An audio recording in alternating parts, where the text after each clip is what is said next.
Hari ini kita bertemu kembali pengajaran ke-6, bagaimana kita menerima Roh Kudus dan mengalami secara alkitabiah, dan berhubungan juga dengan pengajaran baptisan. Sebelum kita mendengar pengajaran ini, kita berdoa dulu. Bapa, berilah hamba ini hikmat dan inspirasi supaya bisa menjelaskan pelajaran ke-6 ini, bagaimana seseorang menerima Roh Kudus secara alkitabiah dan mengalami daripada pekerjaan-pekerjaan Roh Kudus, dan juga baptisan. Kiranya Bapa, hamba diberi hikmat inspirasi oleh Roh Kudus. Roh Kudus bersama Bapa, Roh Kudus bersama Anak, dan Roh Kudus bersama orang-orang kudus juga. Nah, itu Bapak berikan mereka juga semua hikmat daripada Roh Kudus. Dalam nama Yesus, kami yang sudah dikuduskan dengan darah Yesus. Amin. Silakan, mungkin Windy mau baca dulu makalahnya. Silakan. Baik, Pastor.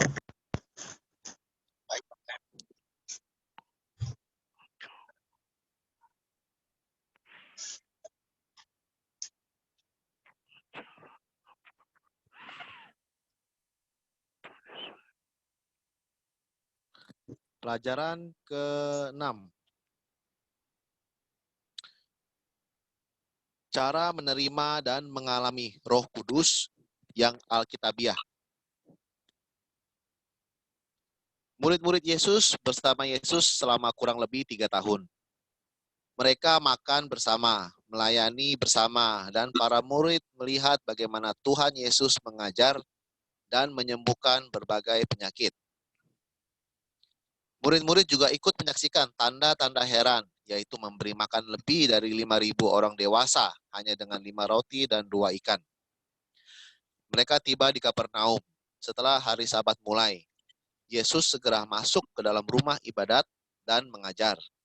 Sekeluarnya dari rumah ibadat itu, Yesus dengan Yakobus dan Yohanes pergi ke rumah Simon dan Andreas. Ibu mertua Simon terbaring karena sakit demam. Mereka segera memberitahukan keadaannya kepada Yesus. Ia pergi ke tempat perempuan itu dan sambil memegang tangannya, ia membangunkan dia, lalu lenyaplah demamnya. Kemudian perempuan itu melayani mereka. Menjelang malam, sesudah matahari terbenam, dibawalah kepada Yesus semua orang yang menderita sakit dan yang kerasukan setan. Maka berkerumunlah seluruh penduduk kota itu di depan pintu. Ia menyembuhkan banyak orang yang menderita bermacam-macam penyakit dan mengusir banyak setan. Ia tidak memperbolehkan setan-setan itu berbicara, sebab mereka mengenal dia. Markus 1:21 dan 29-34. Lalu disuruhnya orang banyak itu duduk di rumput, dan setelah diambilnya 5 roti dan 2 ikan itu, Yesus menghadap ke langit dan mengucap berkat. Lalu memecah-mecahkan roti itu dan memberikannya kepada murid-muridnya. Lalu murid-muridnya membagi-bagikannya kepada orang banyak, dan mereka semua makan sampai kenyang. Kemudian orang mengumpulkan potongan-potongan roti yang sisa, 12 bakul penuh. Yang ikut makan kira-kira 5.000 laki-laki, tidak termasuk perempuan dan anak-anak. Bahkan murid-murid pernah diutus mengusir setan-setan dan menyembuhkan berbagai penyakit. Lukas 10:17-20. Betapa banyak pengalaman murid bersama Tuhan Yesus dalam pelayanan semasa kehidupan Yesus bersama murid-muridnya. Tetapi pada saat mati di kayu salib dan bangkit pada hari ketiga, apa pesan Yesus? Hai Theophilus, dalam bukuku yang pertama, aku menulis tentang segala sesuatu yang dikerjakan dan diajarkan Yesus, sampai pada hari ia terangkat. Sebelum itu ia telah memberi perintahnya oleh Roh Kudus kepada rasul-rasul yang dipilihnya. Kepada mereka ia menunjukkan dirinya setelah penderitaannya selesai, dan dengan banyak tanda ia membuktikan bahwa ia hidup. Sebab selama 40 hari ia berulang-ulang menampakkan diri dan berbicara kepada mereka tentang kerajaan Allah. Pada suatu hari ketika ia makan bersama-sama dengan mereka, ia melarang mereka meninggalkan Yerusalem, dan menyuruh mereka tinggal di situ menantikan janji Bapa yang demikian. Katanya, telah kamu dengar daripadaku, sebab Yohanes membaptis dengan air, tetapi tidak lama lagi kamu akan dibaptis dengan Roh Kudus. Kisah Rasul 1 ayat 1-5. Di sini Tuhan Yesus melarang para murid menjadi saksinya. Mengapa? Adakah hal tersebut penting bagi seorang murid hingga Yesus berkata demikian? Tujuannya agar para murid dapat bekerja berkenan bagi Yesus. Perlu kita ketahui, saat-saat kematian Yesus di kayu salib, semua murid meninggalkan Yesus. Apakah pesan penting Tuhan Yesus? Tetapi kamu akan menerima kuasa kalau Roh Kudus turun ke atas kamu, dan kamu akan menjadi saksiku di Yerusalem dan di seluruh Yudea dan Samaria, dan sampai ke ujung bumi. Kisah Rasul 1 ayat 8. Di sini murid menantikan janji Bapa. Para murid harus menerima Roh Kudus dan menerima kuasa. Bagaimana cara menerima Roh Kudus menurut Alkitab? Marilah kita simak khotbah Petrus setelah menerima Roh Kudus.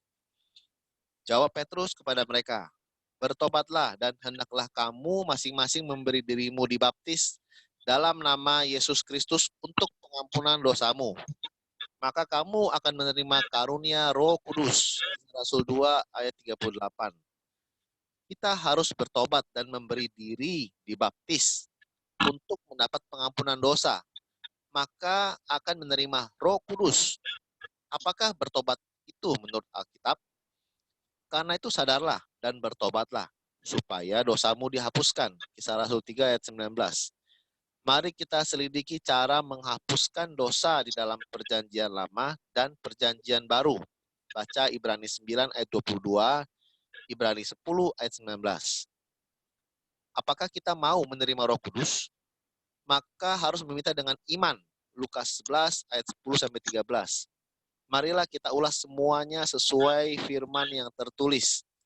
Apakah tanda-tandanya menerima Roh Kudus?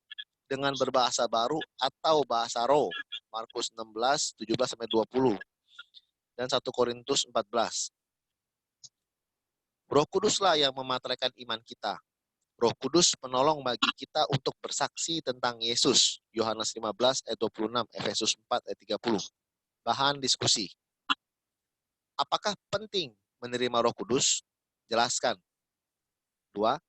Saat murid Yesus bertemu orang percaya, apakah yang ditanyakan? 3. Apakah bukti kita sudah menerima Roh Kudus? 4. Murid Yesus bersaksi tentang Yesus setelah menerima Roh Kudus dan disertai kuasa. Apakah kuasa itu? Jelaskan. Demikian. Terima kasih.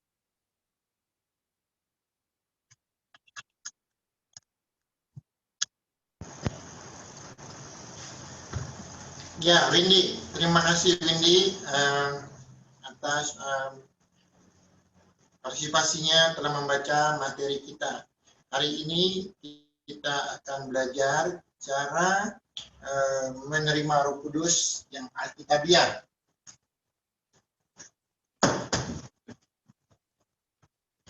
Kita sering mendengar pengajaran-pengajaran ini, bagaimana orang menerima Roh Kudus dengan konsep cara mereka masing-masing. Ada yang menerima Roh Kudus yang melalui mimbar, terimalah Roh Kudus, dengan mic-nya ditiupkan, terimalah Roh Kudus. Atau juga dengan orang yang roboh penuh Roh Kudus. Banyak cara. Dan ada, kita bisa melihat juga orang yang menerima Roh Kudus dengan didoakan, penumpangan tangan dan sebagainya. Kita tidak menjelaskan, tidak membandingkan yang ini benar, yang itu salah, yang ini bukan. Tetapi hari ini kita belajar bagaimana cara menerima Roh Kudus secara alkitabiah, dan kita mengalami daripada pekerjaan-pekerjaan Roh Kudus di dalam kehidupan kita dan tanda-tanda yang menerima Roh Kudus. Saya harap semua mendengar dengan teliti dan maksimal. Nanti jangan lagi bertanya, wah orang yang menerima Roh Kudus dengan bahasa roh seperti ini sesat dan seperti ini benar, seperti salah. Terus mengambil khotbah-khotbah orang dibanding-bandingkan. Tolong dengar pengajaran ini dengan baik. Kita sebagai orang Berea menyelidiki Alkitab dengan teliti, ya, dengan teliti, dan iman kita harus berdasarkan apa yang tertulis. Tidak comot sana, tidak comot sini, tetapi merangkai daripada ayat itu menjadi suatu kebenaran, ya, menjadi suatu cerita. Jika kita membaca di sini, waktu Yesus sejak dibaptis menerima Roh Kudus, ya, Matius 3 itu mengatakan dia sejak menerima Roh Kudus, sejak itulah dia disebut pelayanan resmi, ya. Jadi Yesus sampai usia plus minus 30 tahun. Siapa Yesus ini? Dia adalah anak Yusuf, tukang kayu. Jadi waktu dia usia dari lahir sampai umur 30 tahun, Yesus adalah anak Yusuf, tukang kayu. Dia tidak ada satu perbedaan dengan yang lain. Tidak ada satu yang resmi. Ya. Dia juga membaca Alkitab Perjanjian Lama. Bagaimana kita bisa tahu dia membaca Alkitab Perjanjian Lama?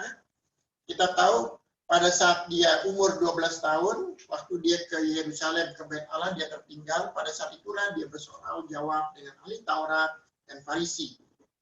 Dia bisa menjelaskan buku-buku ahli-ahli Taurat tersebut, dan orang-orang Taurat begitu kagum. Artinya, dia mengerti tentang hukum-hukum Taurat, Perjanjian Lama. Tetapi dia bukanlah seorang pemberita firman Tuhan. Dia bukanlah seorang yang memberitakan kebenaran tersebut. Tetapi sejak dia masuk ke dalam air,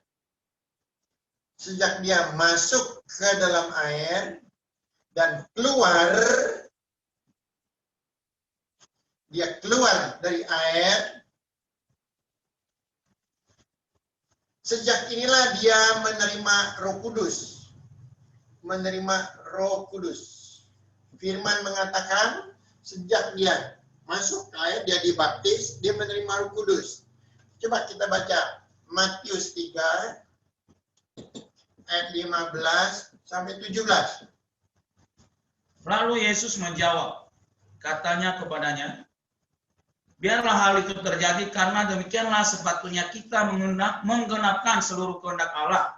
Dan Yohanes pun menurutinya. Sesudah dibaptis, Yesus segera keluar dari air, dan pada waktu itu juga langit terbuka dan ia melihat Roh Allah seperti burung merpati turun ke atasnya. Lalu terdengarlah suara dari sorga yang mengatakan, inilah anakku yang kukasihi, kepadanya lah aku berkenan. Sejak ia menerima Roh Kudus, ada suara yang mengatakan, inilah anakku, kepadanya lah aku berkenan. Nah, sejak itu dia resmi menjadi anak Allah, resmi dia menerima Roh Kudus. Sejak itu mulailah pemberitaan firman, mulailah yang menetapkan ke-12 muridnya. Tetapi pada saat dia memilih murid-muridnya ini,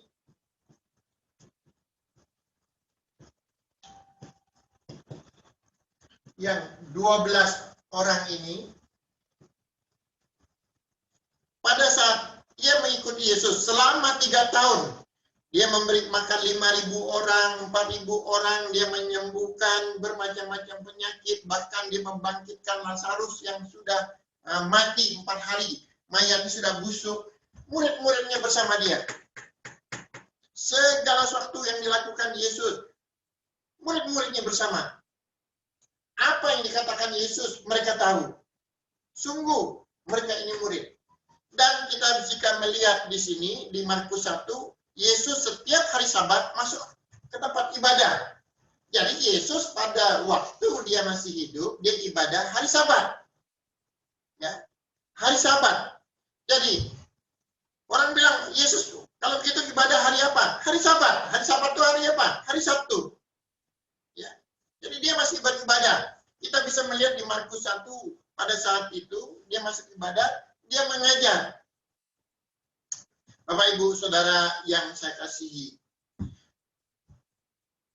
apa yang dilakukan oleh Yesus tersebut kepada bangsa Israel dan orang-orang sekitar itu melihatkan tanda-tanda yang dilakukan kepada Yesus itu adalah mujizat yang tidak pernah mereka lihat, yang tidak pernah mereka membayangkan terjadi.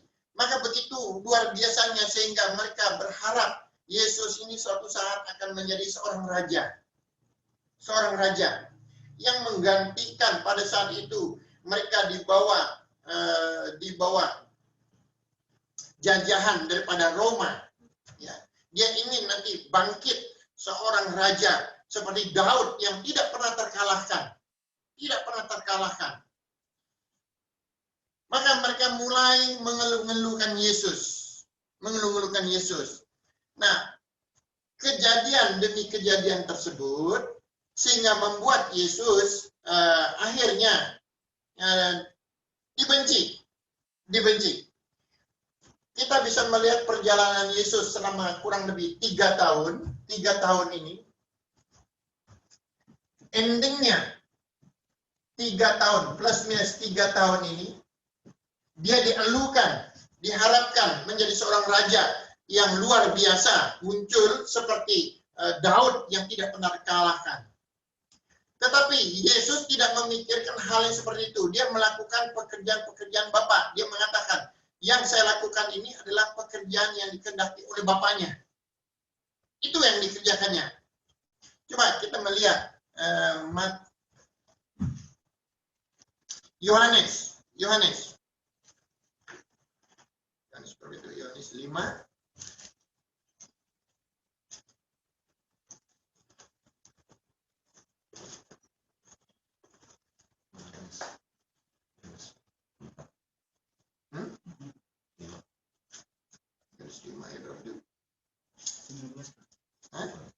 Kesaksian Yesus tentang dirinya.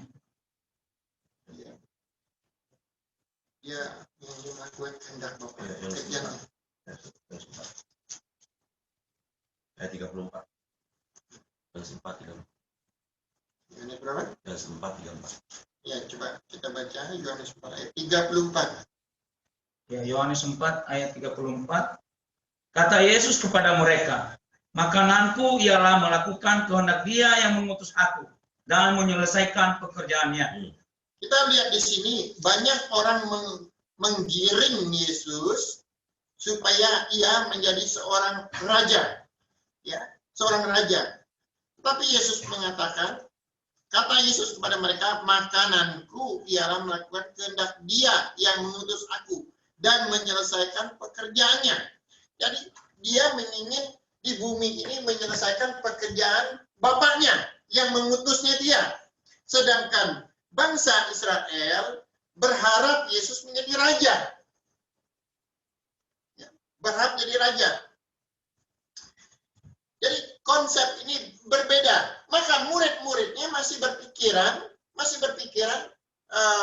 mengikuti Yesus. Mereka adakan menjadi melayani seorang raja.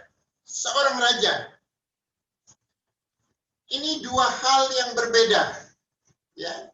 Yesus melakukan pekerjaan yang diutus oleh Bapaknya. Untuk apa? Menyelesaikan pekerjaan-pekerjaan yang diutus Bapaknya itu adalah berhubungan dengan roh jiwa manusia.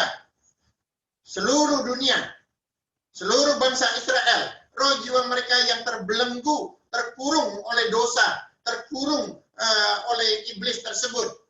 Tetapi bangsa Israel berharap mereka pada saat ini lagi dijajah oleh Roma. Bagaimana supaya muncul seorang raja dari keturunan Daud akan membebaskan mereka dari jajahan tersebut dan mereka akan berjaya kembali.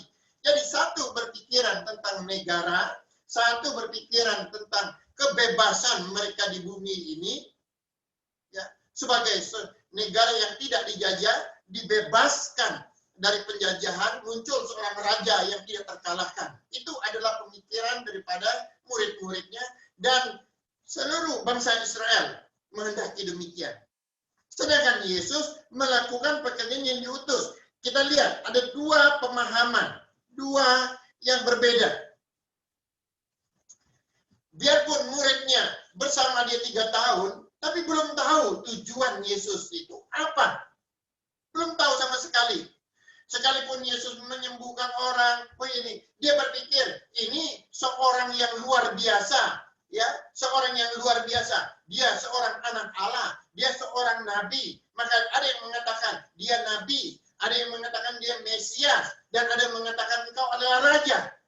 Jadi simbol-simbol ini semua tertuju kepada Yesus.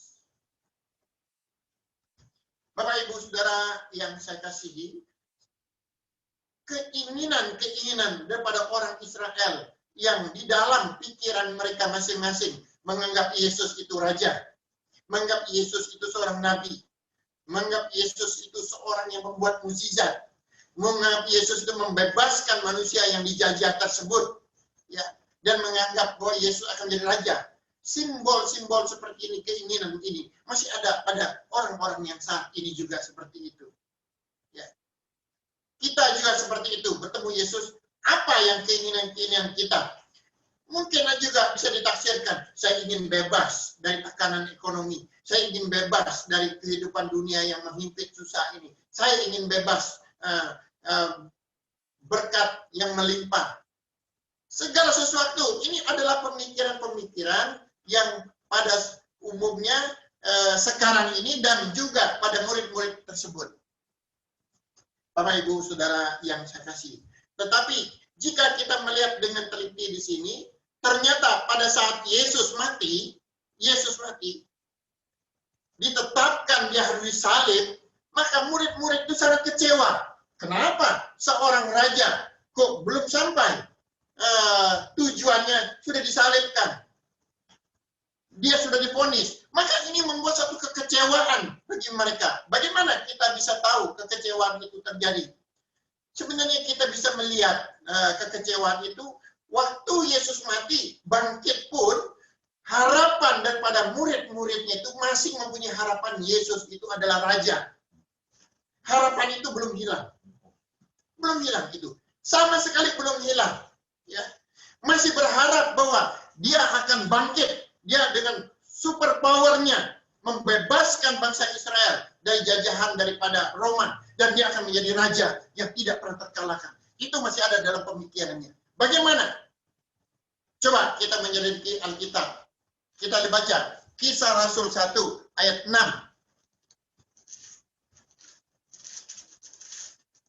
Dan 7.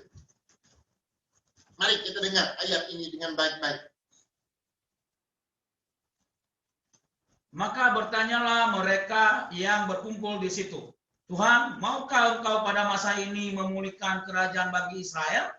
Jawabnya, engkau tidak perlu mengetahui masa dan waktu yang ditetapkan Bapa sendiri menurut kuasanya.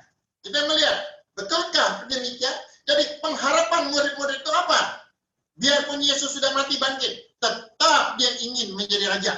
Kalau begitu, selama Yesus ada di bumi ini, sejak pelayanannya 30 tahun, dia resmi dari dia disalib, kurang lebih 3 tahun pelayanannya. Jadi apa yang ditangkap oleh murid-muridnya? Hal-hal duniawi. Hal-hal duniawi. Dia ikut Yesus 3 tahun. Pendidikannya. Apa yang dia tangkap? Hal-hal duniawi. Kalau dia melihat Yesus menyembuhkan orang, jika dia melihat Yesus memberi makan, jika Yesus menolong orang semua, apa yang dia lihat? Oh iya, ini kan semua tolong tubuhnya dia tolong, yang sakit menjadi sembuh, dia membuat mukjizat. Jika dia melihat Yesus menyuruh Petrus memancing ikan, terus di dalam ikan ada duit, hal-hal yang demikian yang kecil pun dia akan mengkaitkan Yesus seorang tokoh yang luar biasa. Dia tetap berharap Yesus menolong secara jasmani dan secara tubuh mereka dibebaskan seorang raja yang membebaskan bangsa Israel. Bapak, Ibu, Saudara yang saya kasihi, sampai hari ini pun masih banyak orang percaya Yesus memikirkan hal-hal yang bersifat materi, masalah yang jasmani. Jasmani. Tetapi yang Yesus diutus oleh Bapa bukan untuk itu. Bukan untuk itu. Tetapi jika seseorang hanya berpikiran seperti itu, sama dengan murid-murid yang 12 orang ini, 3 tahun. Sekarang ini banyak orang sekolah pendidikan teologi, 3 tahun, 4 tahun, 5 tahun, 7 tahun. Banyak yang punya konsep seperti murid-murid ini. Nah, kalau murid ini 3 tahun, 24 jam ikut Yesus, ya menurut saya mungkin dia S3 juga kali. Orang sekolah teologi sehari belajar berapa jam? Paling dia belajar 5 sampai 7 jam. Ya, 3 tahun setengah, dia sudah S1. Ya, 1 hari dia belajar hanya 3-8 jam. Sedang kita lihat, murid ini 24 jam, 3 tahun. Jadi, mungkin aja S3 dia. Nah, dengan pengetahuan dia 3 tahun non-stop ikut Yesus, masih berpikiran tentang hal-hal duniawi. Ingin jadi raja. Kalau gitu, kapan mereka baru tahu kebenaran Yesus datang misinya apa? Keinginan apa? Bapak mengutus Yesus itu apa? Setelah mereka menerima Roh Kudus. Setelah dia menerima Roh Kudus, baru dia connecting. Ternyata Yesus datang tujuannya bukan ingin menjadi raja di bumi ini. Tapi apa bukan? Yesus bukan raja. Dia adalah raja. Tapi dia bukan raja di bumi ini. Dia raja yang ditetapkan oleh Bapaknya. Segala raja. Baik di surga, baik di bumi.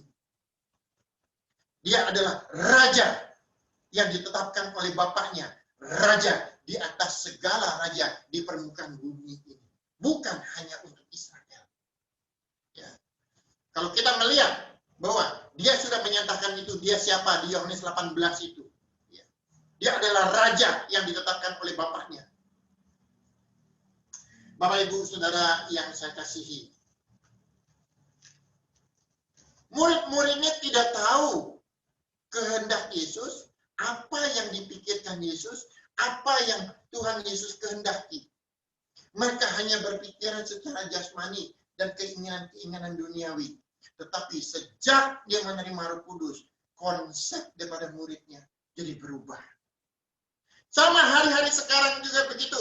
Banyak orang ke gereja yang masih mempunyai konsep murid yang belum menerima Roh Kudus ini.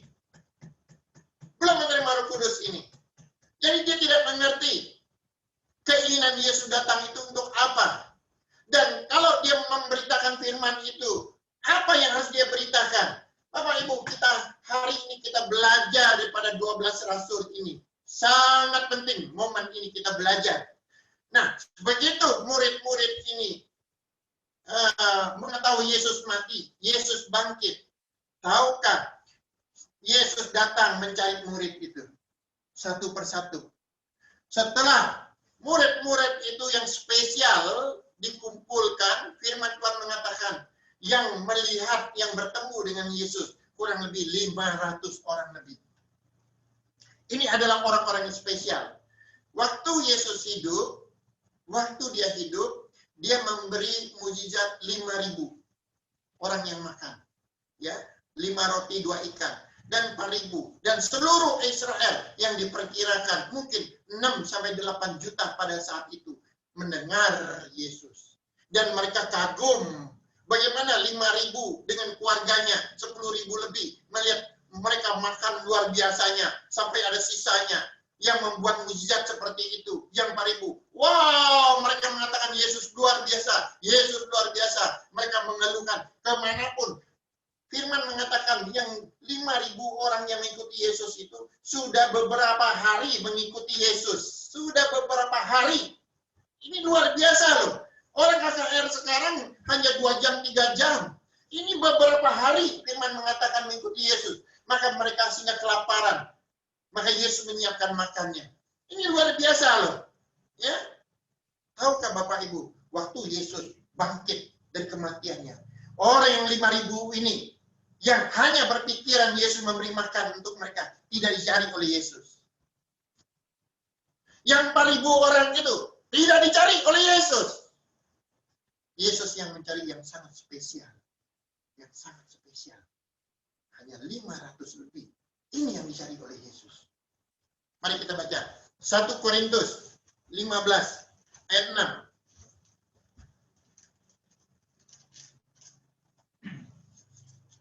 Sesudah itu ia menampakkan diri kepada lebih dari 500 saudara sekaligus. Kebanyakan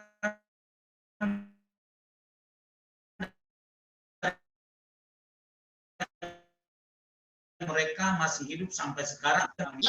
Jadi Yesus menampakkan setelah dia kematian kepada berapa orang? Hanya 500 orang lebih ini. Loh, kalau itu yang 5.000 bagaimana? Yang 4.000. Mereka datang mencari Yesus hanya untuk jasmani. Ya, untuk hal-hal duniawi. Mengharap Yesus jadi raja, membebaskan mereka dari penjajahan. Membebaskan mereka, pekerjaannya gampang. Untuk anaknya gampang. Orang yang seperti itu tidak dicari oleh Yesus. Jadi Yesus mencari hanya orang-orang 500 yang sungguh rindu. Dari 500 ini pun Tuhan menyaring mereka. 500 orang ini Tuhan menyaring mereka dalam waktu apa? 10 hari. Hanya 10 hari Yesus menyaring 500 ini. Ternyata hanya tinggal 120 orang. Kemana 380-nya? 380-nya penuh dengan alasan. Dari 500 ini, 380-nya kemana perginya? Pergi. Hanya 120 yang tersisa. Inilah yang menerima Roh Kudus. 380 kemana? Penuh dengan alasan masing-masing. Ada yang mengatakan, saya baru beli sawah, saya harus mengurus sawah saya. Ada yang bilang mengatakan, saya baru pengantin baru, saya harus mempersiapkan. Oh, saya mau kawin. Oh, saya mau ulang tahun. Oh, saya ada yang meninggal. Oh, saya baru buka toko. Oh, saya baru bukan rumah. Alasan demi alasan.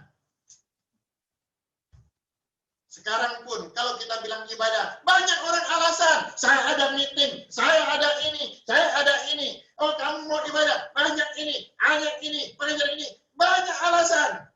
Bapak Ibu, alasan ini sudah menjadi topik keturunan Adam. Tanpa alasan nggak nyaman hidup. Tapi ini bukan masalah alasan. Sebagai murid Yesus, kita harus tahu perintah Yesus adalah kehidupan. Kankah firman mengatakan, perintah Yesus itu adalah kehidupan. Perkataan Yesus itu adalah kehidupan. Coba kita melihat Yohanes 6, ayat 67-68. Maka kata Yesus kepada ke-12 muridnya, apakah kamu tidak mau pergi juga?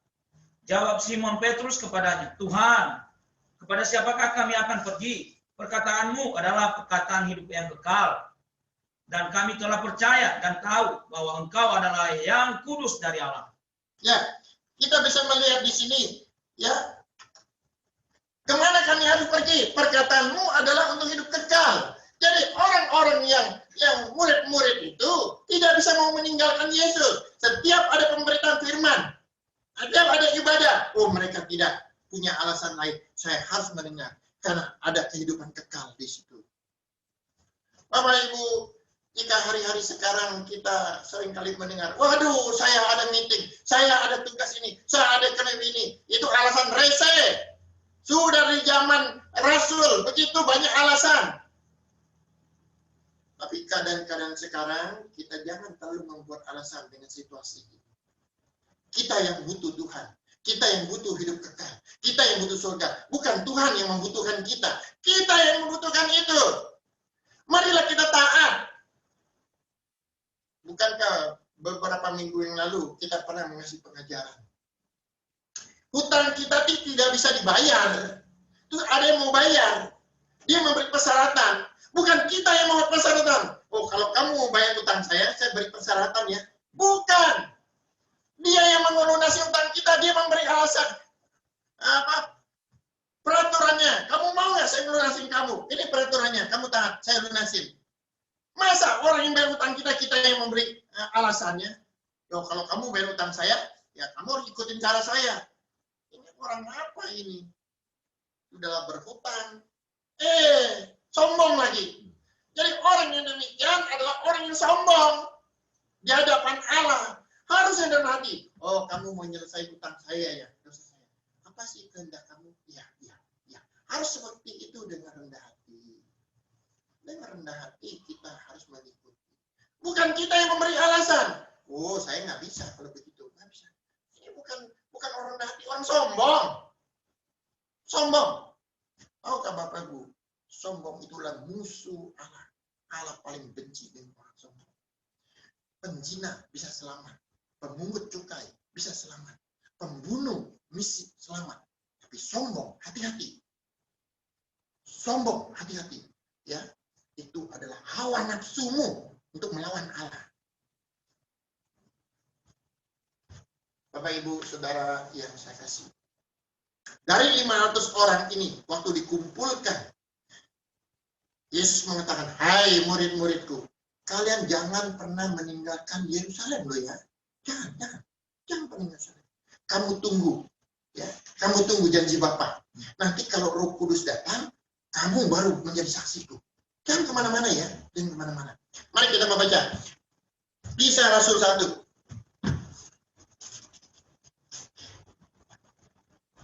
Ya, dari ayat 1. Hai Theophilus, dalam bukuku yang pertama aku menulis tentang segala sesuatu yang dikerjakan dan diajarkan Yesus sampai pada hari ia terangkat. Sebelum itu, ia telah memberi perintahnya oleh Roh Kudus kepada rasul-rasul yang dipilihnya, kepada mereka yang menunjukkan dirinya setelah penderitaannya selesai, dan dengan banyak tanda ia membuktikan bahwa ia hidup. Sebab selama 40 hari, ia berulang-ulang menampakkan diri dan berbicara kepada mereka tentang kerajaan Allah. Pada suatu hari, ketika ia makan bersama-sama dengan mereka, ia melarang mereka meninggalkan Yerusalem dan menyuruh mereka tinggal di situ menantikan janji Bapa, yang demikian katanya, telah kamu dengar daripada sebab Yohanes Pembaptis dengan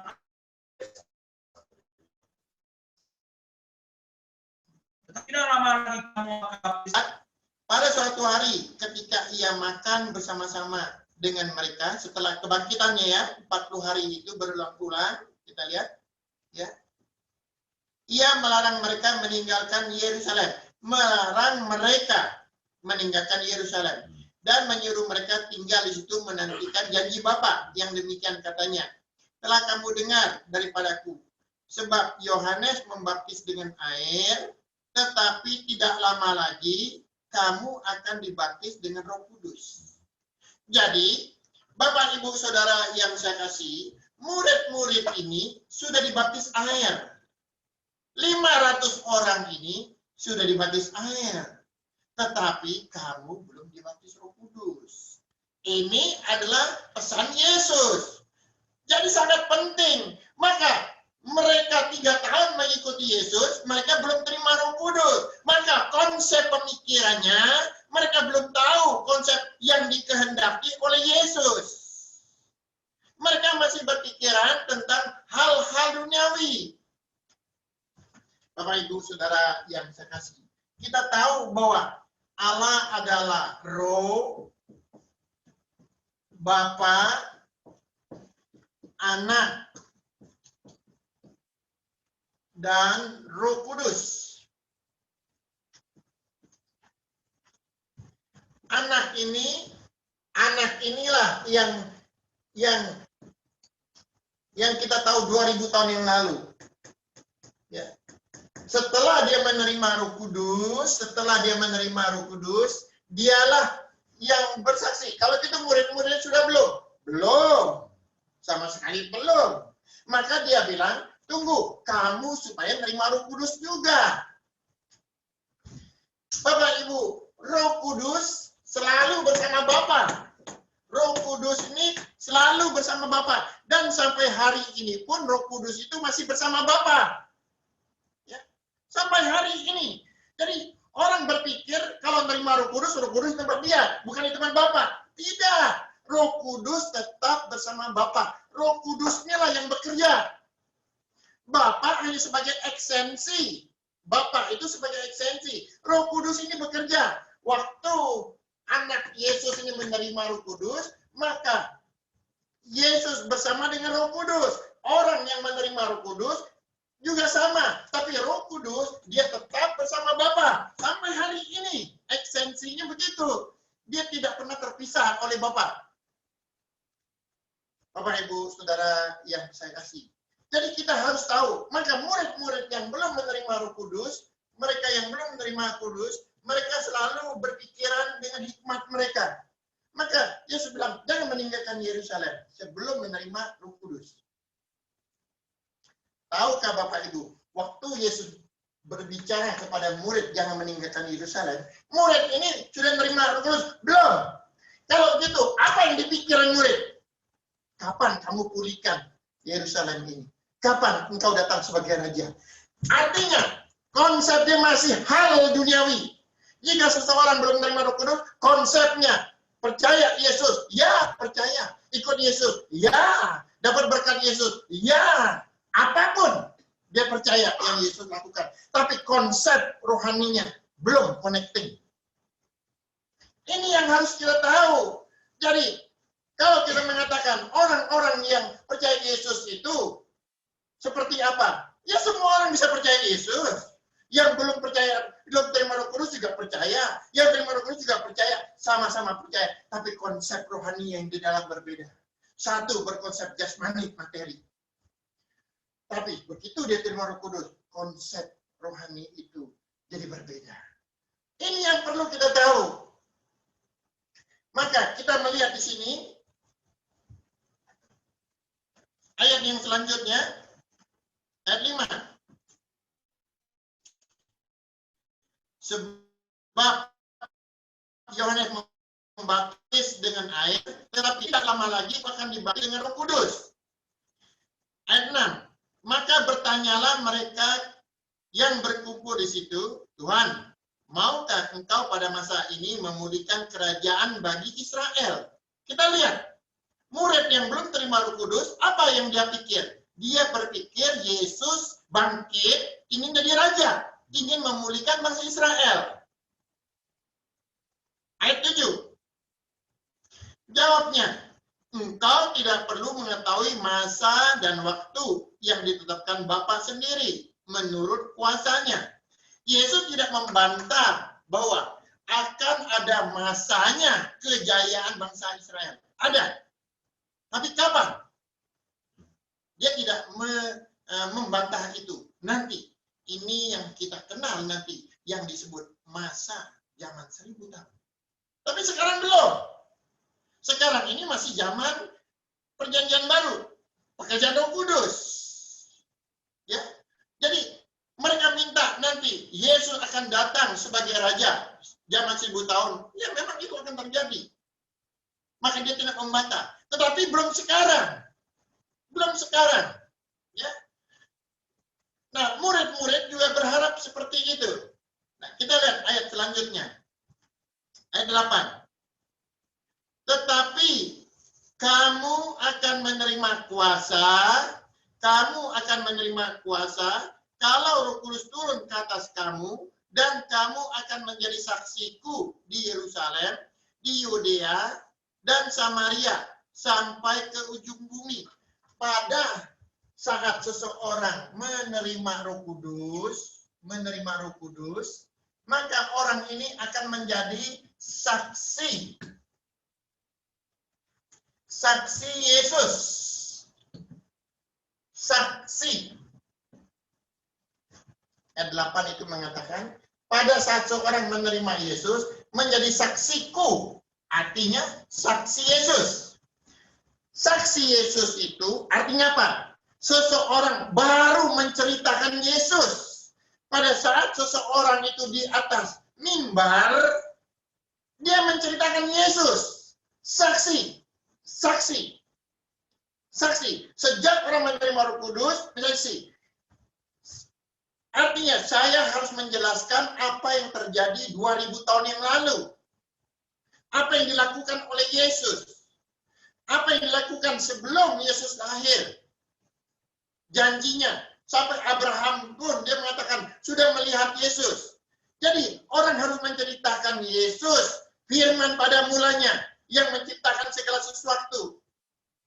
Dan menceritakan Yesus kematiannya. Bapak Ibu, bagaimana saya bisa menceritakan Yesus, saksi Yesus? Tahukah yang disebut saksi itu apa? Coba kita bisa melihat saksi itu apa.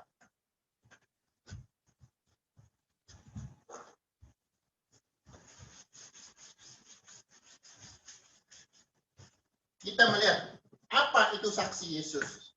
Tahukah Bapak Ibu saksi? Saksi kalau di pengadilan itu, seseorang yang berbicara di bawah sumpah. Jika dia Kristen, di bawah sumpah. Kalau dia berbohong, maka dia akan kena tuntut, dihukum penjara. Tapi kalau dia benar, dia bersaksi, dia dibebaskan. Tahukah Bapak Ibu, saksi Yesus itu seperti itu. Kamu hati-hati menyaksikan Yesus. Kalau kamu tidak benar, kamu terkutuk. Kamu akan terdakwa terus di hadapan Allah. Kamu akan didakwa oleh iblis. Tapi kalau kamu menceritakan Yesus, maka kamu adalah muridnya, kebenaran. Harus tahu arti saksi. Banyak sekarang orang mengatakan saksi Yesus, hanya bercerita tentang kehidupannya. Itu bukan saksi Yesus. Itu saksi dirinya sendiri.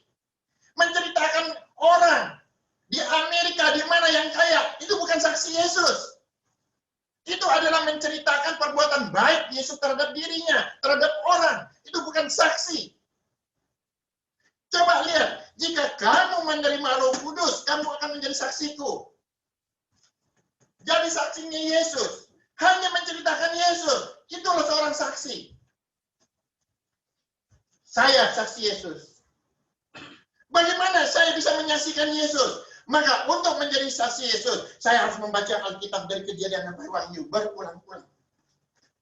Berulang-ulang. Pada saat saya menerima Roh Kudus ini bersama Bapa. Ini saya. Ini saya. Waktu saya menerima Roh Kudus, Roh Kudus ini bersama Bapa. Roh Kudus ini yang sama bersama Yesus. Roh Kudus yang sama bersama saya. Saya membaca Alkitab. Maka waktu saya menyaksikan Yesus, Roh Kudus memberi inspirasi kepada saya. Ini saksi. Maka Roh Kudus ini akan memberi inspirasi kepada saya untuk menyaksikan Yesus. Untuk menyaksikan Yesus. Jadi Roh Kudus inilah memakai tubuh saya. Memakai roh jiwa saya. Tapi jika saya belum terima Roh Kudus, bagaimana saya bisa menyaksikan Yesus? Yang 2000 tahun yang lalu. Apa yang terjadi? Kalau saya belum membaca Alkitab, bagaimana saya bisa menyaksikan Yesus? Mari kita baca. Yohanes 15 ayat 26. Jikalau penghibur yang akan kuutus dari Bapa datang, yaitu roh kebenaran yang keluar dari Bapa, ia Roh kebenaran yang keluar dari Bapa. Keluar dari Bapa. Terus? ia akan bersaksi tentang aku. Dia akan bersaksi tentang Yesus. Maka saya sudah terima Roh Kudus. Maka Roh Kudus menyaksikan Yesus. Bagaimana menyaksikan Yesus? Karena di dalam roh jiwa saya sudah membaca Alkitab. Saya membaca Kejadian sampai Wahyu. Maka Roh Kudus mengingatkan saya apa yang harus saya jelaskan. Apa yang saya harus jelaskan. Nah sekarang banyak orang yang tidak membaca Alkitab. Bagaimana dia bisa menjelaskan Yesus, menyaksikan Yesus? Dia belum menerima Roh Kudus. Bagaimana dia bisa jadi Yesus? Dia sama dengan murid-murid Yesus itu. Yang 3 tahun belum menerima itu. Banyak sekarang ini, maka orang hanya menyaksikan dirinya sendiri, menyaksikan orang. Apakah itu disebut saksi Yesus? Coba kita lihat Yohanes 14 ayat 26. Tetapi penghibur, yaitu Roh Kudus yang akan diutus oleh Bapa dalam namaku, Dalam nama, jika saya menerima Roh Kudus, terus Dialah yang akan mengajarkan segala sesuatu kepadamu dan, dia akan mengajar segala sesuatu kepadamu itu kepada orang yang menerima Roh Kudus. Terus dan akan mengingatkan kamu akan semua yang telah kukatakan kepadamu. mengingatkan apa? Kalau kita sudah membaca Alkitab Kejadian ke Wahyu, semua kita baca, maka dia bisa mengingatkan. Bagaimana orang tidak membaca Alkitab, Roh Kudus bisa mengingatkan? Adakah seorang yang tidak pernah belajar bisa lulus sekolah kalau dia bisa lulus nyontek? Bapak, Ibu, Saudara yang saya kasihi. Jadi kita harus tahu Roh Kudus akan memakai kita maksimal menjadi saksi Yesus. Saksi Yesus itu apa? Orang yang di dalamnya ada firman bisa diingatkan kembali. Kenapa? Yesus yaitu 2000 tahun yang lalu dia bersama Roh Kudus. Dia bersama Bapa pada mulanya. Roh Kudus yang sama bersama Yesus, bersama Bapa juga bersama saya. Maka saya bisa menceritakan firman pada mulanya. Saya bisa menceritakan kejadian 2000 tahun lalu. Bukan karena saya hebat. Bukan. Tapi karena Roh Kudus memberi hikmat inspirasi kepada saya. Kenapa? Karena saya membaca Alkitab. Firman Tuhan mengatakan Yohanes 15 ayat 27. Karena saya juga membaca Alkitab. Saya juga bersama dengan Roh Kudus. Maka saya pun menyaksikan Yesus. Bapak Ibu, kita harus tahu. Coba kita baca Yohanes 15 ayat 27-nya. Tetapi kamu juga harus bersaksi, karena kamu dari semula bersama-sama dengan aku. Bapak Ibu, kita bisa melihat di sini. Karena kita bersama dengan Roh Kudus yang sama bersama Yesus, Roh Kudus bersama kepada Bapa, Roh Kudus yang sama bersama saya, Roh Kudus yang sama kepada murid-murid para rasul 2000 tahun yang lalu di Lautan Markus, itu yang sama oknumnya bersama saya.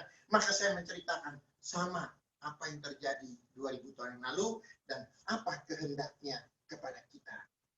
Apa kehendaknya? Bapak, Ibu, Saudara yang saya kasih, ini sangat penting bagi kita untuk menjadi saksi Yesus yang berkenan. Artinya, seseorang itu harus menerima Roh Kudus. Itu adalah suatu kepastian. Terus orang tidak bisa menerima Roh Kudus. Boleh nggak dia menjadi seorang penginjil? Ya, boleh. Penginjil itu hanya membawa berita baik. Oh, boleh. Tapi untuk saksi membela Yesus, hati-hati. Kalau dia menjadi saksi Yesus, kalau dia salah, dia akan jadi terdakwa. Kalau pembawa berita, semua orang bisa membawa berita. Ya. Oh, Yesus itu anak Allah, Yesus itu juru selamat. Ya, datanglah pada Yesus. Bisa semua orang seperti itu. Tapi untuk menjadi saksi, membela Yesus sampai di pengadilan, sampai kehidupan roh jiwanya, itu dia hati-hati. Dia harus menerima Roh Kudus. Harus ada konsep yang benar. Konsep. Artinya apa? Seseorang itu harus menerima Roh Kudus. Seseorang itu juga harus membaca Alkitab. Karena bagaimana Roh Kudus bisa mengingatkan dia kalau dia tidak membaca Alkitab. Ini adalah konsep.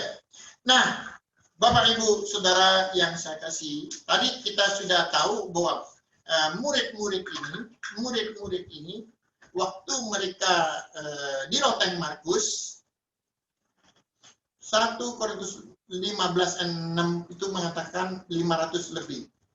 Tapi Kisah Rasul 1 yang dia mengatakan ayat 15 hanya 120 orang. Ya. Berarti sudah terjadi seleksi. Nah, mereka ini waktu mereka memberitakan Injil, yang sudah memberitakan Injil kepada orang-orang yang tadi meninggalkan Yesus, yang 5.000, 4.000 yang disembuhkan meninggalkan. Dari murid-murid ini mulai memberitakan firman Tuhan, dimana bertobatlah, kalian inilah dulu yang Yesus tolong memberi makan, bertobatlah. Terus mereka merasa, aduh kami ini memang orang yang berdosa. Waktu Yesus salib kami memang lari. Kalau gitu, Pak Petrus, bagaimana caranya kami supaya kembali lagi dengan bertobat ini? Memang kami orang berdosa, kami tidak taat. Ya. Mereka ini orang Israel. Mereka ini orang Israel. Tapi biarpun orang Israel, mereka orang berdosa. Ada dosa, kemarin kita sudah baca. Ada satu dosa. Dosa asal. Atau dosa maut. Dua, ada dosa pikiran yang belum dilakukan, ya, tapi sudah punya niatnya jahat, maka Tuhan sudah tahu disebut dosa pikiran. Tiga, yang dosa perbuatan. Perbuatan ini sudah dilakukan, Jadi, biarpun mereka orang Israel, biarpun mereka orang Farisi, biarpun mereka ahli Taurat, mereka tetap mengandung tiga dosa ini. Maka mereka mengatakan, kalian bertobat. Maka Petrus berseru-seru, murid-murid berseru-seru. Terus mereka bilang, kalau begitu, apa yang harus kami lakukan? Sejak kapan Petrus seperti itu? Sejak mereka menerima Roh Kudus. Dia baru tahu kehendak daripada Yesus itu apa. Sebelum mereka menerima Roh Kudus, mereka tidak tahu kehendak Yesus itu apa. Ternyata dia menghendaki. Yesus menghendaki semua manusia menghapus dosa tiga ini. Ini yang lebih penting. Jangan berharap dia kaya di bumi ini, sehat materi. Bukan kamu berharap Yesus jadi raja. Dia sejak mereka terima Roh Kudus, mereka tidak pernah berharap lagi Yesus datang sebagai raja. Tapi dia menjadi saksi Yesus. Yesus menghendaki kalian semua bertobat. Bebaskan dari dosa. Ini yang dikehendaki. Mereka baru mengerti. Oh, ini pesannya. Mulailah mereka menjadi saksi Yesus yang berseru-seru. Bertobatlah. Mari kita menyelidiki ayat ini. Kisah Rasul 3.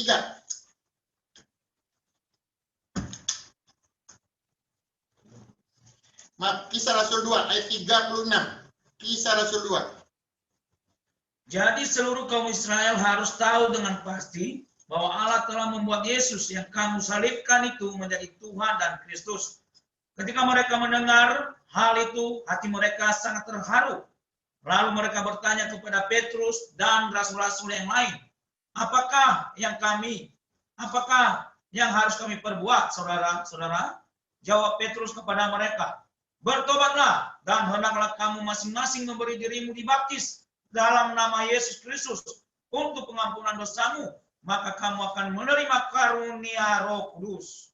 Kita lihat di sini ada beberapa poin yang perlu kita tahu. Dia mengatakan, bertobatlah. Masing-masing memberi dirimu dibaptis. Terus untuk pengampunan dosamu. Jadi apa poin di sini? 1. Bertobat. Kedua, kita bisa melihat di sini apa? Baptis. 3. Apa? Pengampunan dosa.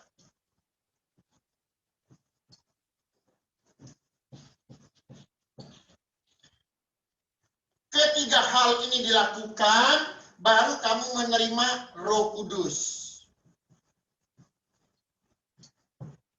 Ini yang disebut menerima. Ya. Kita bisa melihat. Jadi ketiga poin ini harus dilakukan dulu. 1. Bertobat, baptis, pengampunan dosa. Maka ini adalah cara kita menyelesaikan dosa. Ini yang tertulis di Alkitab. Kita sudah ikutin pengajaran ini, bagaimana dosa itu sangat mengikat. Ya. Dosa dari Adam dan Hawa itu mengikat kita, yang dikendalikan oleh iblis. Begitu mengikatnya, sampai hari-hari sekarang pun dosa tersebut masih mengikat. Maka bagaimana caranya kita melepaskan itu? Murid-murid Yesuslah yang paling tahu sejak mereka menerima Roh Kudus. Tadi kita sudah tahu, kita sudah belajar selama 3 tahun mereka belum terima Roh Kudus. Apakah mereka tahu konsep ini? Mereka tidak tahu. Mereka berharap Yesus sebagai raja. Dia menganggap Yesus sebagai seorang nabi yang melakukan mukjizat dengan hebatnya. Hanya itu mereka tahu. Tapi begitu mereka terima Roh Kudus, ternyata ada hal ini yang perlu diberitakan. Ada hal ini yang perlu disaksikan. Hal inilah yang untuk menolong orang bertobat, baptis, pengampunan dosa, baru menerima Roh Kudus. Apakah ini kita sudah mengerti tentang pertobatan? Apakah kita sudah melakukan baptisan tersebut? Apakah dosa kita sudah diampuni secara alkitabiah? Baru kamu menerima Roh Kudus. Itu yang tertulis di Alkitab. Bapak, Ibu, Saudara yang saya kasih. Kita harus mengerti konsep-konsep ini secara alkitabiah. Secara alkitabiah. Apa kehendaknya? Mari coba kita melihat Kisah Rasul 3. Ayat 19. Karena itu sadarlah dan bertobatlah supaya dosamu dihapuskan.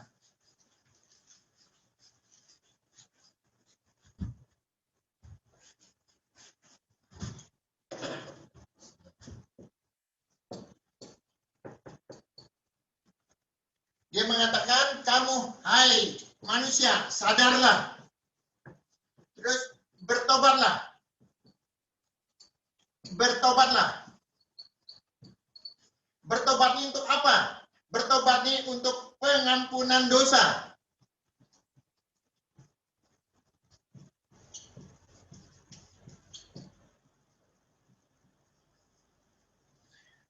Jadi, sadarlah, bertobatlah. Bertobat untuk apa? Untuk pengampunan dosa. Untuk pengampunan dosa. Maka orang waktu dibaptis, dia harus tahu bahwa ada pengampunan dosa. Ada pengampunan dosa. Hari-hari sekarang orang baptis sepertinya tanda salah satu agama. Tanda salah satu agama. Tanda dia bergereja. Tanda dia resmi ke gereja. Tanda dia resmi untuk minum perjamuan kudus. Di dalam Alkitab sebenarnya ada dua perintah Yesus yang sangat penting. Dua perintah Yesus.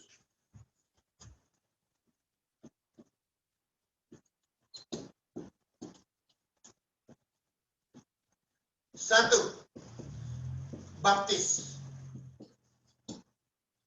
Dua, perjamuan kudus. Dua ini adalah yang penting. Ini adalah yang disebut asas. Pertama,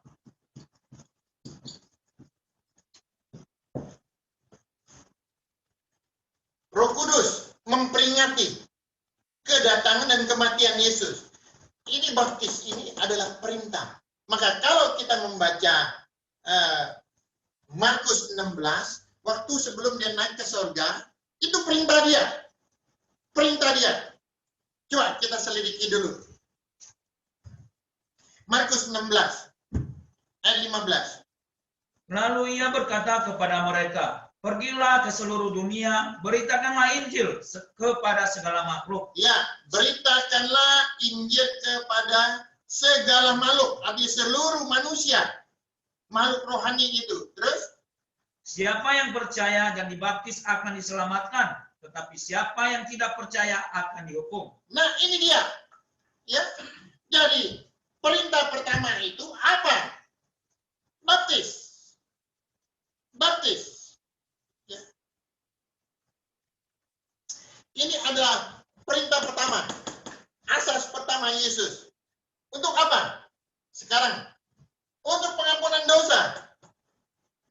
Maka Kisah Rasul 3 ayat 9 mengatakan sadar, bertobatlah. Jadi ini ketetapannya, tiga ini adalah menjadi satu paket. Satu paket. Bertobat, baptis, pengampunan dosa, baru mendapat hadiah Roh Kudus. Ini menjadi satu paket. Satu paket. Maka dia mengatakan, sadarlah, bertobatlah untuk pengampunan dosa. Dengan bertobat, dosa diampuni. Dengan bertobat, dosa diampuni. Dosa dihapus, dosa dihilangkan. dilupakan oleh Allah. Dengan apa? Dengan bertobat. Bertobat sangat penting. Dengan bertobat, dosa dihapus. Dengan bertobat, dosa dilupakan Allah. Dengan bertobat, dosa dibasuh. Dosa menjadi hilang karena seseorang bertobat. Jadi kalau kita balik-balik, bertobat ini kita harus tahu apa arti bertobat untuk pengampunan dosa. Ini sangat penting kehidupan rohani kita. Kalau kita tidak tahu arti bertobat, maka kita tersesat. Ya, tidak ada pengampunan dosa. Kalau begitu, coba kita melihat ayat-ayat yang mendukung kata pertobatan yang bisa mengampuni dosa tersebut. Apa yang bisa ada pengampunan dosa? Ini ayat-ayat yang mendukung. Kita baca Ibrani 9 ayat 22.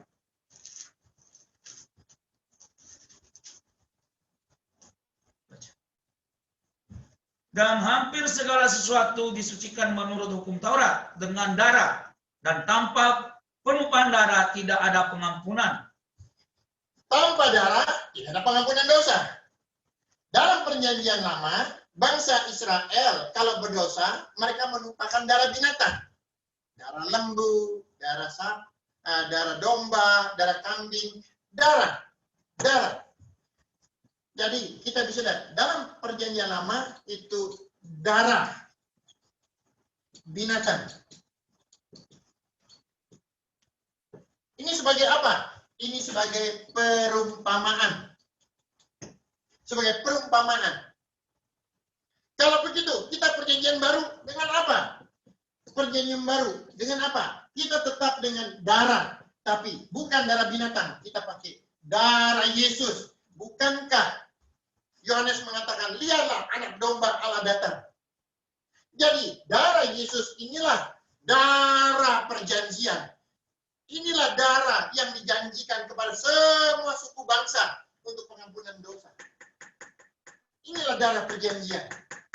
Maka pertobatan tanpa darah itu bukan pertobatan. Karena bagaimana bisa menghapus dosa tanpa darah? Bukankah tadi kita sudah membaca Ibrani 9 bulan. Tanpa darah tidak ada pengampunan. Maka dalam perjanjian lama dengan darah binatang. Dalam perjanjian baru dengan darah apa? Firman Tuhan mengatakan dengan darah Yesus kita boleh masuk ke tempat yang kudus. Mari kita melihat Ibrani 10 ayat 19.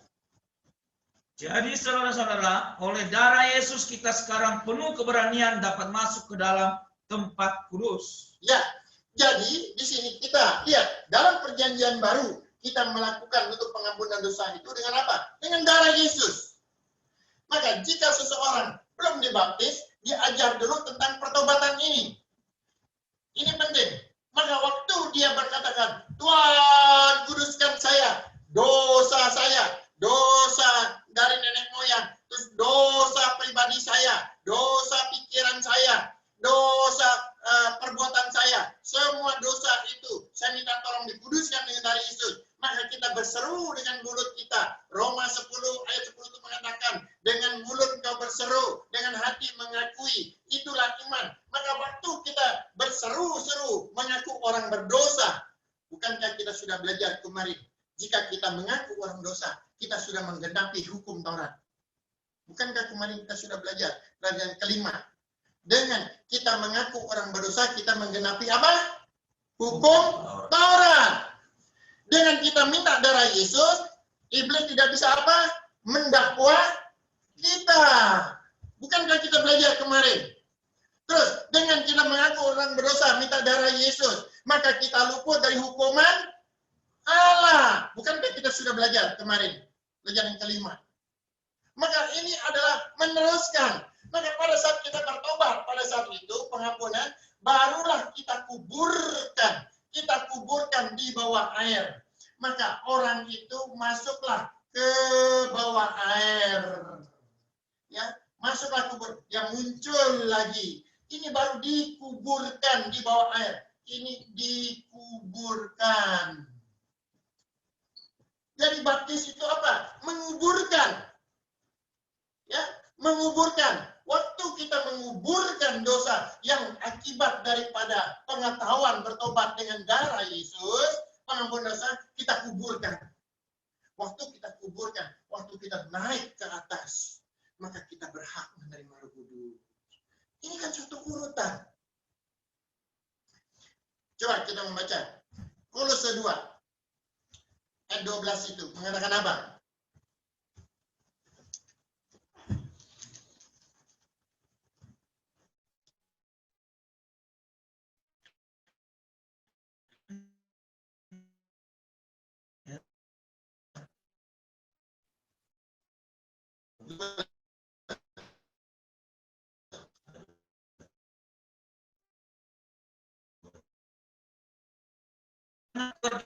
Itu baptis itu apa? Menguburkan, menguburkan dosa dari nenek moyang itu. Terus dosa kamu yang kamu lakukan dari kecil, dosa pikiran semua kita kuburkan, kita kuburkan.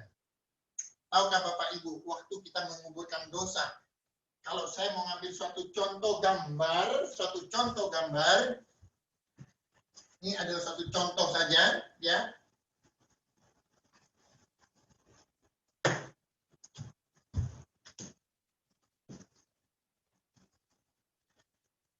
Ini dosa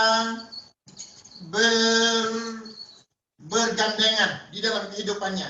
Nah, waktu dia menguburkan, dikuburkan, maka dosa ini rontok.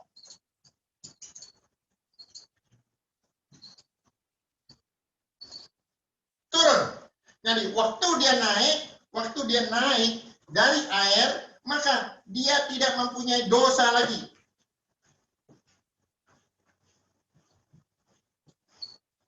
Maka roh jiwanya bersih. Inilah disebut menguburkan semuanya. Bapak Ibu, maka dia harus mengerti tentang pertobatan ini apa? Pertobatan ini apa? Pertobatan ini adalah yang mengaku orang berdosa dengan tulus di hadapan Allah, baik dosa sebagai keturunan Adam, dosa yang ia lakukan dalam pikiran perbuatan dari masa kecil sampai sekarang, dan dosa perbuatannya semuanya. Setelah dia tahu dia mengaku orang berdosa, dia minta darah Yesus dengan ucapannya, berseru dengan darah Yesus, habis itu dia dibaptis, dia kuburkan semua dosa itu di dalam air. Kuburkan. Ini baru tanda keselamatan. Baru tanda. Ya. Sedangkan setelah dia dapat tanda keselamatan, dia mempertahankan keselamatan itu. Dia harus pertahankan. Jangan begitu baptis saja itu tidak pernah ibadah lagi. Dia baru dapat tanda. Dia harus mempertahankan tanda keselamatan tersebut. Bapak Ibu, ini sangat kita tahu. Penting. Mari kita membaca Roma 6 ayat 1 sampai 6.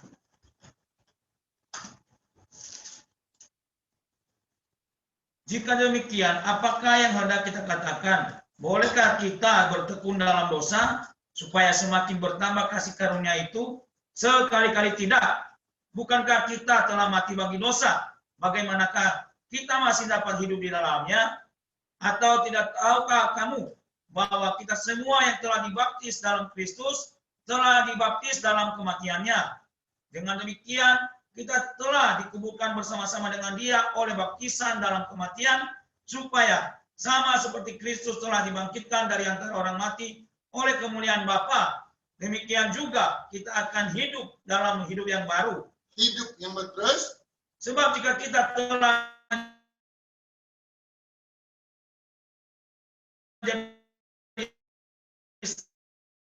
satu dengan apa yang sama dengan kita, karena kita tahu bahwa manusia kita telah turut disalibkan supaya tubuh dosa kita hilang kuasanya, agar jangan kita menghambakan diri lagi kepada dosa. Kita melihat di sini ayat 6 dia mengatakan Karena kita tahu bahwa manusia lama itu apa? Manusia keturunan Adam tersebut, dosa di keturunan Adam, dosa pikiran, perbuatan, kita telah turut disalib, artinya dengan kematian Yesus itu, maka tubuh dosa kita hilang kuasanya, otoritas kuasa itu sudah hilang, agar jangan kita menghambakan diri lagi kepada dosa. Kita sejak keluar dari ayat itu, kita sudah bebas. Kita sudah bebas. Ini adalah otoritas wibawa perintah Allah, bertobat, baptis, pengampunan dosa. Kita sudah bebas dari dosa. Tapi apakah kita sudah menerima Roh Kudus waktu kita keluar dari ayat? Belum. Hanya bersih. Maka bagaimana cara menerima Roh Kudus? Firman Tuhan mengatakan, biarlah kita minta kepada Tuhan supaya kita terima Roh Kudus. Bagaimana kita bisa melihat para murid-murid melakukan seperti itu? Kita baca Lukas 11.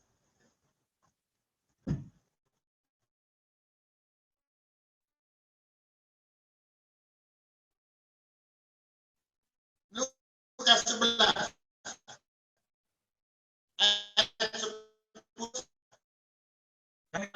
Setiap orang yang mencari mendapat, dan setiap orang yang mendapatnya, Bapa mana di antara kamu jika anak minta ikan daripadanya akan berikan kepada anaknya itu ikan? Sayang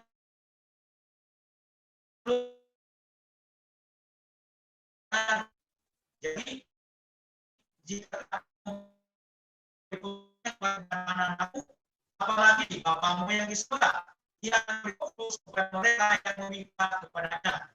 Ya, dia mengatakan jika kalian tahu memberi pemberian yang baik kepada anak-anakmu, apalagi Bapamu yang di surga, dia akan mintanya. Maka konsep ini yang kita lakukan. Pertama kali kita harus bertobat, mengerti bertobat untuk menghapus dosa. Kedua, menggugurkan dosa tersebut untuk pengampunan dosa. Maka baru kita minta Roh Kudus. Ini adalah karunia terakhir. Baru kita menerima Roh Kudus. Setelah orang menerima Roh Kudus, maka Roh Kudus datang memberi nama Yesus di dalam rohnya. Baru dia menjadi milik Yesus. Dalam rohnya. Karena Yohanes 14 ayat 26 mengatakan, Roh Kudus membawa nama Yesus ke tiap nama orang. Maka barulah orang ini dimateraikan sebagai anak Allah. Ya, dimateraikan. Coba kita melihat ayatnya. Efesus 4 ayat 30.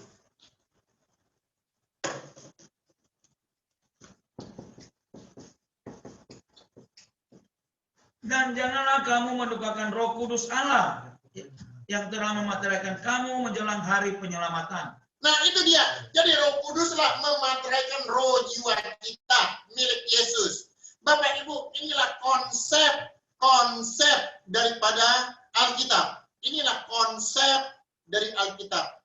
Bapak Ibu, saudara yang saya kasih. Bukan hanya orang percaya Yesus langsung terima Roh Kudus. Dia penuh dengan Roh Kudus. Tidak. Murid-muridnya ikut Yesus 3 tahun. Mereka luar biasa. Bahkan tahukah murid-murid itu pernah menyembuhkan orang, mengusir setan. Waktu Yesus mengutus mereka itu menyembuhkan.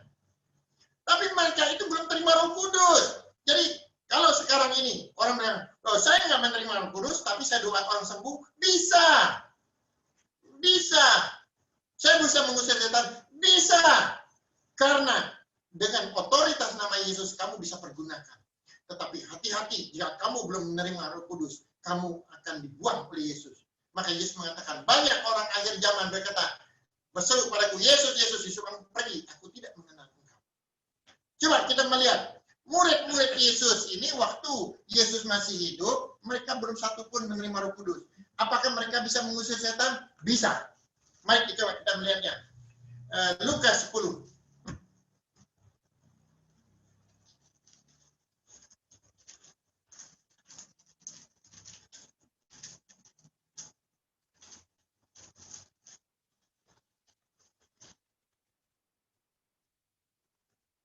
Ya, Lukas 10. Kita baca dari ayat 1. Kemudian daripada itu Tuhan menunjuk 70 murid yang lain, lalu mengutus mereka berdua-dua mendahulunya ke setiap kota dan tempat yang hendak Ya. dikunjunginya. Terus kita baca, kita lampaui ayat 17. Kita baca dari judulnya ayat 17 sampai 20.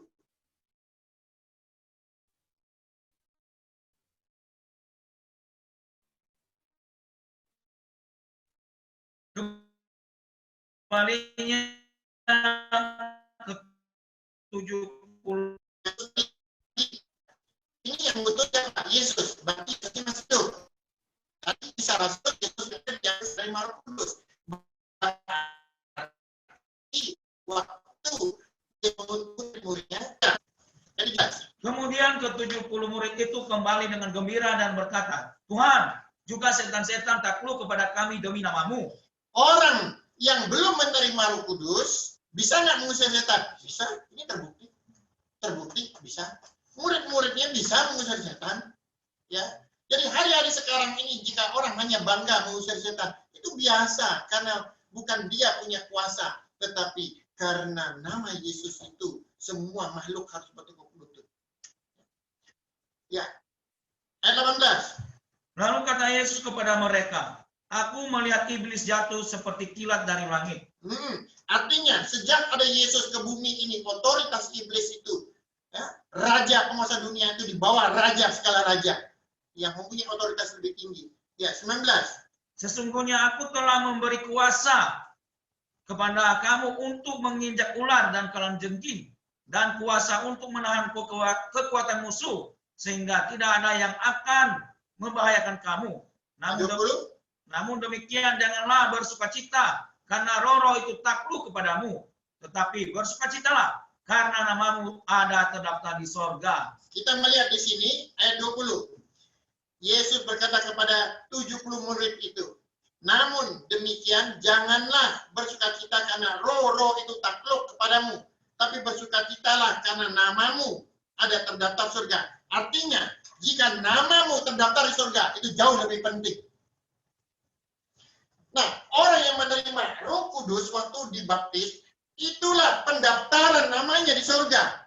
Itu jauh lebih penting daripada mengusir setan, menyembuhkan orang. Itu biasa bagi Yesus.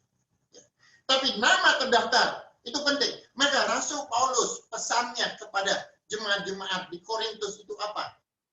Dia bilang, hati-hati kalian jemaat ya. Kamu periksa, ada nggak nama Yesus di dalam kamu? Kalau tidak, kamu akan dibuang. Kamu akan dibuang. Jadi orang banyak mempercayai Yesus, tapi persoalannya, apakah ada nama Yesus di dalam kamu? Apakah kamu sudah menerima Roh Kudus? Dengan perkataan yang sederhana. Coba kita baca 2 Korintus 13 ayat 5. Ujilah dirimu sendiri, apakah kamu tetap tegak di dalam iman. Selidikilah dirimu, apakah kamu tidak yakin akan dirimu, bahwa Kristus Yesus ada di dalam diri kamu.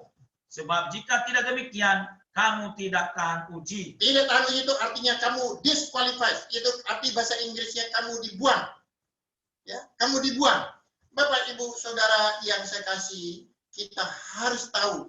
Maka banyak orang percaya Yesus, tapi apakah dosanya sudah diampuni? Apakah dia sudah melepaskan dosa itu dengan cara bertobat Alkitabiah? Apakah dia sudah menerima nama Yesus? Apakah dia sudah menerima Roh Kudus? Ini sangat penting. Kalau tidak, engkau akan dibuang. Ya. Sekalipun kita berkata, saya percaya Yesus. Mari kita baca Matius 7 ayat 23-24.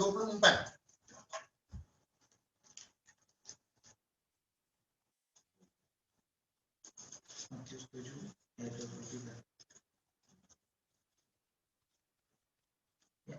Pada waktu itulah aku akan berterus terang kepada mereka dan berkata,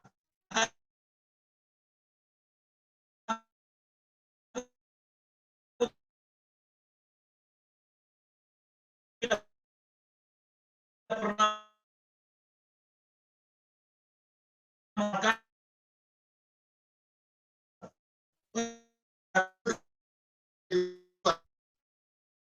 orang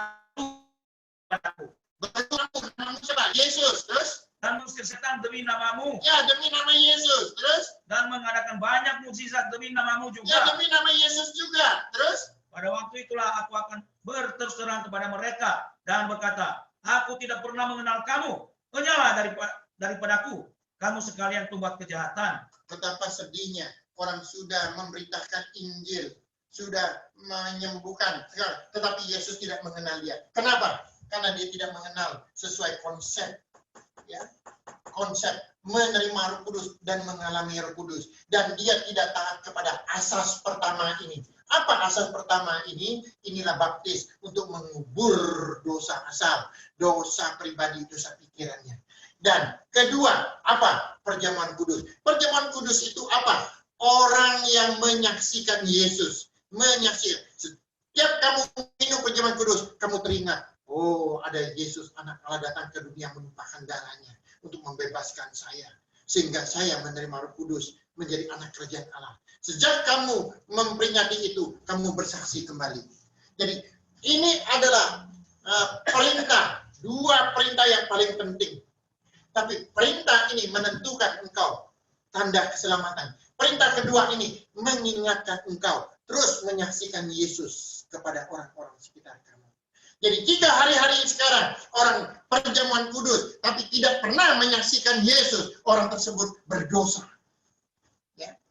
Jadi dua hal ini mengikat. Mari kita baca 1 Korintus 11 ayat 25. Nah, kita baca dari ayat 23 sampai 26.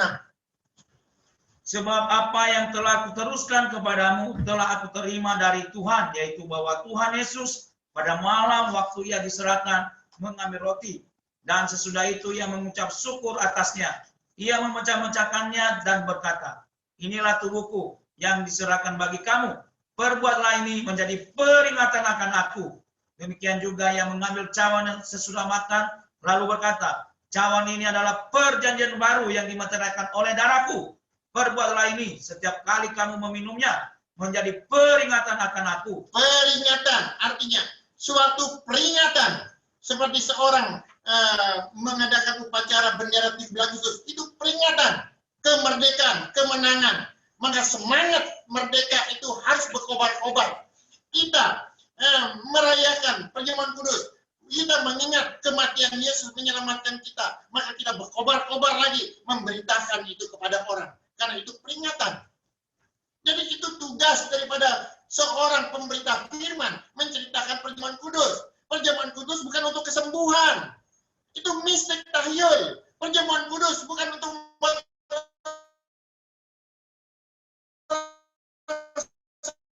sembuh. Peringatan. Setiap kali kamu makan roti ini dan minum cawan ini, kamu memberitakan kematian Tuhan sampai ya, ayat 26. Sebab setiap kali kamu makan roti ini, minum cawan ini, kamu memberitakan kematian Tuhan sampai dia datang. Artinya, tetap diberitakan. Jadi kalau kamu minum, kamu makan roti sebagai peringatan, kamu harus memberitakan itu terus sampai Yesus datang kedua kali. Harus ada berita. Harus ada beritanya. Orang sekarang minum perjamuan kudus bukan untuk memberitakan Yesus, tetapi untuk kesembuhan. Di mana? Ini tahyul, mistik. Kita harus membaca Alkitab dengan teliti, dengan inspirasi Roh Kudus yang bersama Yesus, bersama murid, dan sekarang bersama kita.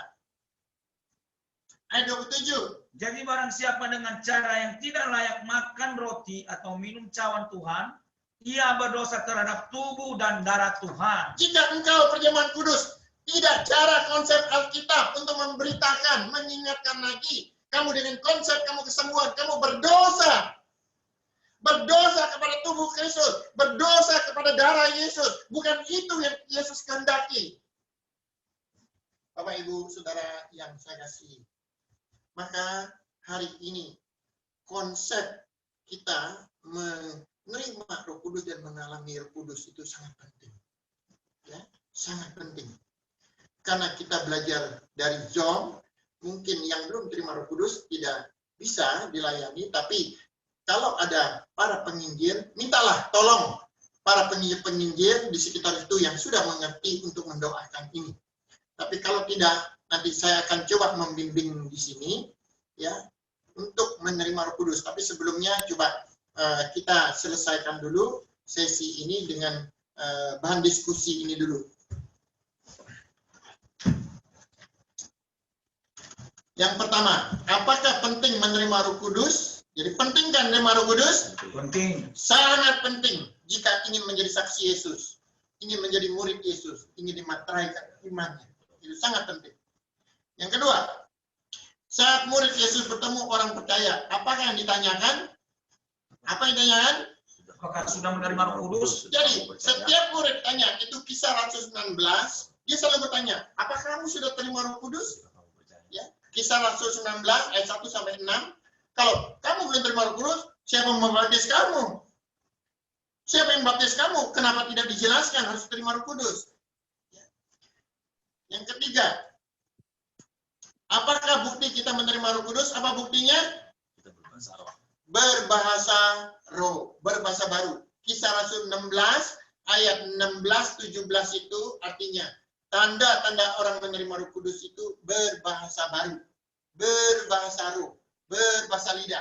Kenapa? Karena bahasa roh itu artinya roh kita sudah dikuasai Roh Kudus, maka roh kita sudah diampuni dosanya, sudah dikuduskan dosanya, roh kita sudah lahir baru, maka dia berdoa kepada Bapaknya. Jadi bahasa roh itu bukan kepada manusia, tapi kepada Bapa, kepada Bapa. Jadi Bapa adalah maha tahu itu, biarpun bunyinya tidak dimengerti manusia, tapi Bapa mengerti isi doa itu. Mari kita membaca 1 Korintus 14 ayat 2. Siapa yang berkata-kata dengan bahasa roh, tidak berkata-kata kepada manusia, tetapi kepada Allah. Sebab tidak ada seorang pun yang mengerti bahasanya. Oleh roh ia mengucapkan hal-hal yang rahasia. Jadi roh itu seperti selama ini tertekan oleh dosa. Pada saat dia diampuni dosanya, dosa asalnya, dosa perbuatannya, pikirannya, maka waktu dia dibaptis, dikuburkan, waktu dia keluar, ditumpangkan tangan, maka roh itu meledak menceritakan rahasia rohnya kepada Bapaknya. Itu betapa indahnya. Maka kalau orang mengatakan tidak ada, ayat ini ada. Kenapa harus dihapus? Jadi siapa yang mengatakan tidak ada? Ada. Ayat 14-15 sudah mengatakan, kalau begitu bagaimana? Kamu juga harus berdoa dengan bahasa roh, tapi juga berbahasa dengan akal budi. Dua-duanya. Yesus mengatakan, jangan meninggalkan Yerusalem sebelum terima Roh Kudus. Bagaimana sekarang orang bilang tidak penting menerima Roh Kudus? Apakah dia Mesias yang baru datang? Apakah dia mengaku Mesias yang baru? Bapak Ibu, kita tidak boleh menyampingkan Mesias, anak Allah yang diutus oleh Bapak tersebut sebagai juru selamat kita. Ya. Yang keempat, murid Yesus bersaksi tentang Yesus setelah menerima Roh Kudus diterai kuasa. Apakah kuasa itu? Kuasa itu berbicara tentang malaikat. Malaikat inilah yang menyertai orang-orang kudus. Mari kita membaca Ibrani 1. Ibrani 1. Kita baca dari ayat 6 dan 7. Dan ketika ia membawa pula anaknya yang sulung ke dunia, ia berkata, semua malaikat Allah harus menyembah dia. Dan tentang malaikat-malaikat ia berkata, yang membuat malaikat-malaikatnya menjadi badai dan pelayan-pelayannya menjadi nyala api. Waktu Yesus datang ke bumi ini, siapa yang melayani dia? Malaikat. Malaikat ini bisa menjadi api, bisa menjadi badai, bisa menjadi manusia, bisa jadi apapun sekehendak Allah. Jadi malaikat inilah mengawali Yesus. Nah, kalau seseorang menerima Roh Kudus, apa? Maka dia akan menerima malaikat. Malaikat itulah kuasa. Kuasa itu artinya jari tangan Allah. Ya, kita baca ayat 13-14-nya. Dan kepada siapakah di antara malaikat itu pernah ia berkata, duduklah di sebelah kananku sampai kubuat musuh-musuhmu menjadi tumpuan kakimu. Bukankah mereka semua adalah roh-roh yang melayani, yang diutus untuk melayani mereka yang harus memperoleh keselamatan. Diutus kepada mereka yang memperoleh keselamatan. Siapa mereka itu? Itulah orang-orang yang sudah menerima Roh Kudus. Maka orang yang menerima Roh Kudus, ada malaikat yang menjaganya. Di sampingnya ada malaikat supaya kita tidak diganggu oleh setan-setan, roh-roh jahat, anak buah iblis. Ada malaikat menjaga kita. Betapa luar biasanya. Maka misi daripada Yesus mengampuni dosa, menyelamatkan, bukan ditinggalkan saja. Sejak dia menerima Roh Kudus, Tuhan Yesus akan menyertakan malaikatnya juga. Seperti seseorang diangkat sebagai anak presiden, maka diberilah pengawal CPM kemanapun, supaya anaknya tidak diganggu orang. Begitu juga kita, betapa luar biasanya konsep rohani Yesus tentang penyelamatan itu. Demikian pengajaran hari ini, kita diskusi. Ada pertanyaan? Kalau tidak bertanya, mungkin saya akan membimbing sedikit yang belum terima Roh Kudus. Jika ada yang belum terima Kudus, saya akan membimbing. Tapi jika tidak, mungkin lain kali kita akan ketemu lagi. Ya, demikian Windy.